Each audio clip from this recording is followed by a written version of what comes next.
নমস্কার বন্ধুরা, শীতকালে চন্দ্রমল্লিকা ছাড়াও তোমরা কি ফুল রাখতে পারো তোমার বাগানে সেসব নিয়ে আলোচনা করব আজকে। এই যে দেখো, এটা হলো অ্যাস্টার, এটা হলো শীতকালীন ফুল 1 নম্বর। 2 নম্বর হলো ক্যালেন্ডুলা, এটাও খুব সুন্দর ফুল।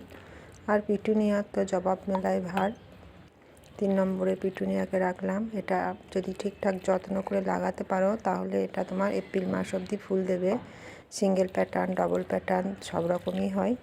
আর এখন চলে এসেছি সিনেরিয়া গাছে, এটা তো প্রচুর পরিমাণে ফুল দেয়। আর রয়েছে জারবেরা, সবসময় ফোটে গ্রীষ্ম শীত। তো আমার বাগানের 3 রকমের 4টে জারবেরা রয়েছে। এখানে রয়েছে এটা কমলা কালারের জারবেরা, একটা কুঁড়ি এসছে।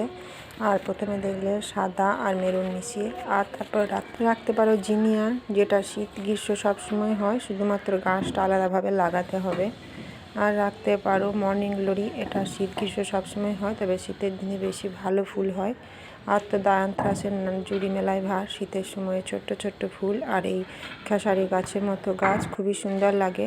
আর গাঁদা তো শীতকালে অপরিহার্য। আমি আমার ছাদ বাগানে রেখে দিয়েছি রক্তগাঁদা আর এমনি গাঁদা, সব কিছু মিলিয়ে মিশিয়ে এখন কেবল ফুটতে শুরু করেছে। গাঁদা ফুল প্রচুর পাওয়া যায় আর সেরকম অতটা যত্নও লাগে না। একটু পাতা পচার জল, একটু গোবর সার কিংবা একটু খোল পচার জল দিলে এরা প্রচুর ফুল দেয়।